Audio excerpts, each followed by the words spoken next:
Hi, just wanted to say that this video is also going to be posted in Messhias and Mythology's channel as a collab video between a lot of YouTubers for Halloween, so go check it out.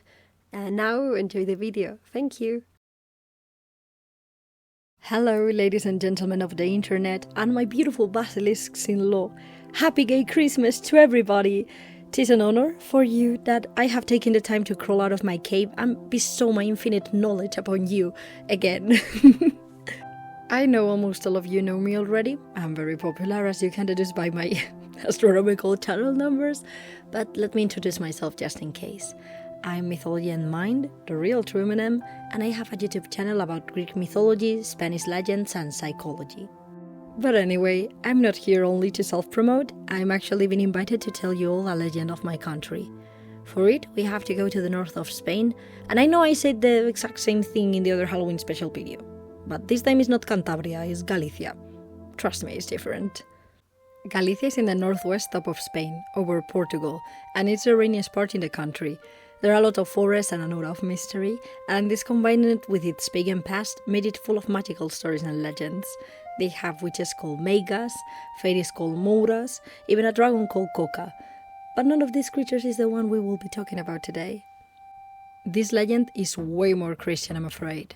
Have in mind the north of Spain was a Celtic place, and apparently these are the original Celts, and then they conquer Ireland?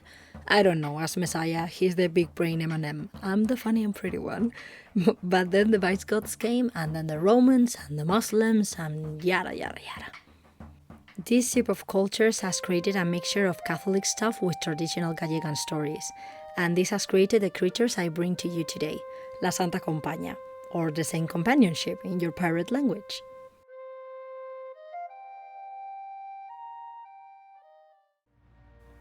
It can also be called Procesión de Ánimas, o Espeda, Genti de Muerti, or Estaeda, though this last one could also be the name of a particular figure in the Compaña. It's a companionship of souls from the purgatory, so no evil as such, but also not good people, at least according to Deus standards.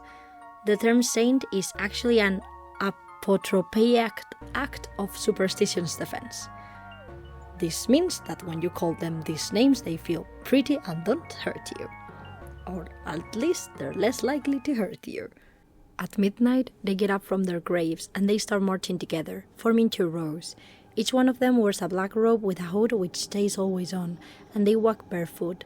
In their hands, they carry a lit candle that leaves behind the smell of wax that gets everywhere, as their presence also makes the wind go wild. They sing funeral chants, pray the rosary, and ring a small bell. When they pass, animals in the forest and the countryside go silent. Dogs howl uncontrollably, and cats try to flee in terror. Okay, having a group of random people chanting shit at night is more annoying than scary, so why are the Gallegos scared of this procession? It's pretty similar to Semana Santa, isn't it? Yeah, you're right. And I'm so proud of you for knowing Spanish traditions. You get a croqueta, my beautiful basilisk. The problem is that the Compaña needs someone alive to go in front of them. Why? I don't know. I guess they have a total sense of direction and need a local free guide, which, relatable. They also don't explain how they take them, but we know they choose people based on the gender of the saint of the local parish church. So for example, in my town, only girls are in danger. And as Irelia would say, let them come! The person that joins the Compaña carries a cross before all of them, and in more versions than not, a small cauldron full of holy water, that I guess they stole from the church, or they blessed it themselves, who knows. They also glow in a phantasmagorical way. The living soul doesn't remember participating in this ritual, but you can tell who has been cursed from their extreme thinness and skin as white as a corpse. They are forced to join every night, and as they get no rest, they eventually die. Unless... Yes, I'm going to teach you how to get free from the Compaña, in the likely way that you decide to visit Galicia and you're taken by them. First, and more obvious, don't stay at night in places dedicated to saints of your same gender. I'm sorry, non-binary people, I don't know the standards of the Compaña for choosing people, so don't come to Galicia. Or use one of the following methods. You can draw a circle in the ground and stand inside of it till it's morning. If you don't work in hostelry and can't stand for 6 hours, you can always be lying face down inside the circle. If you have big boobs and can't do this, you can wear a Catholic cross as protection. If you're from another faith, praying loud enough so you can't hear the Compaña's chants are another option. And if you can't do any of these because you're a weak-legged, bit-boob, annoying atheist, you can always run away, which apparently is an option. In the case that you have been already taken, you can pass the cross and cauldron that they give you to somebody you cross paths at night, but that one is highly improbable. Well, maybe if you find a tourist. Even though everybody can hear the chants, the bells, and smell the wax, only two kinds of people can actually see the Santa Compaña. One is the person in front of them, but they will forget in the morning, so I guess they don't really count. So the only ones that can actually see the ghost and remember them after they are gone are those that, as kids and by mistake, were baptized using oil of the deceased, instead of baby oil. Is my translation correct, or is this sounding kind of gore?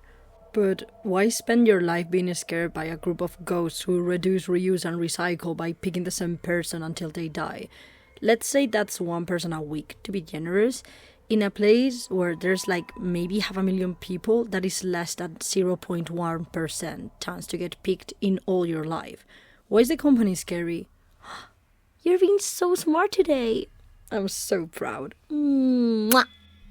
They mean death, and a bad one. Depends on the region, but usually they go to the houses of people who are about to die to collect their soul. So them going to your town is obviously not nice for the people involved. Between the different versions and the mystery surrounding it, it's not clear if they kill people who were about to die or they just wait for their death to take their soul. But what we know is that they go to the house of the dying person, circle it 3 times, and then the person dies. Their soul stays in the Compaña, forced to collect other souls for their sins in life, never being able to go to heaven or hell. That's basically it. It has some fewer famous versions all over the north and the west of Spain. But before I go, I want to recommend to you a stop-motion film called O Apostolo, where the Santa Compaña plays a big part. I like it a lot, and I think you have it subtitled in English, so you can watch it. Check it out if you're interested. Same with my channel. It has been a pleasure, and have a nice Iron Age.